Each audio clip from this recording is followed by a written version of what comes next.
పల్లంరాజు మీడియాతో మాట్లాడుతున్నారు. ప్రత్యక్ష ప్రసారం ద్వారా చూద్దాం. Detrimental to the long-term effects, long-term interests of the state.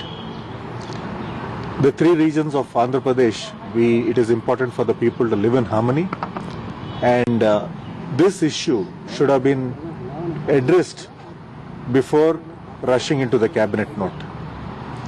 So I am deeply offended and aggrieved that we have not been able to articulate the concerns of the people well enough for the cabinet to take note of our hurt and anguish, and in that spirit I had offered to resign yesterday evening, but the Honorable Prime Minister advised me that not to make a hasty decision. So I have thought over it last night, and then I have decided that I should resign from the Union Council of Ministers, and I have sought an appointment, and I will be tendering my resignation.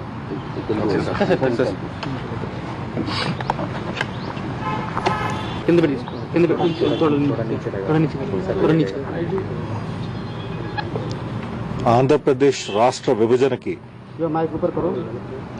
Congress working committee నిర్ణయానంతరం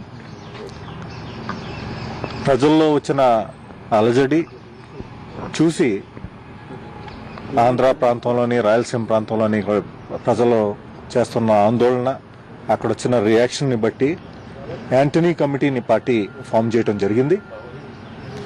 అయితే Antony committee mandate ఏమిటంటే అక్కడ concerns, anxieties, issues అర్థం చేసుకుని party ద్వారా course correction చేసి CWC తీసుకున్న నిర్ణయానికి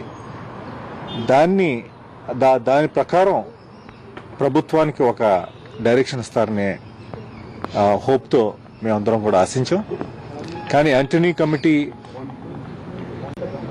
వాళ్ళ పని పూర్తి చేయకుండా ఈ క్యాబినెట్ నోని రష్ చేయటం మరి సక్రమంగా లేదు. అది ఆంధ్రప్రదేశ్ రాష్ట్ర ఇంట్రెస్ట్కి విరుద్ధంగా ఉంది. అయితే ఇవన్నీ కూడా నిన్న క్యాబినెట్లో కూడా మాట్లాడటం జరిగినా కూడా తొందరపాటులో మరి ఈ క్యాబినెట్ నిర్ణయం తీసుకోవడం జరిగింది. అయితే క్యాబినెట్ మీటింగ్ అనంతరం నేను ప్రధానమంత్రి గారిని కలిసి నేను రిజైన్ చేస్తాను అని కూడా చెప్పడం జరిగింది. ప్రధానమంత్రి గారు తొందరపాటులో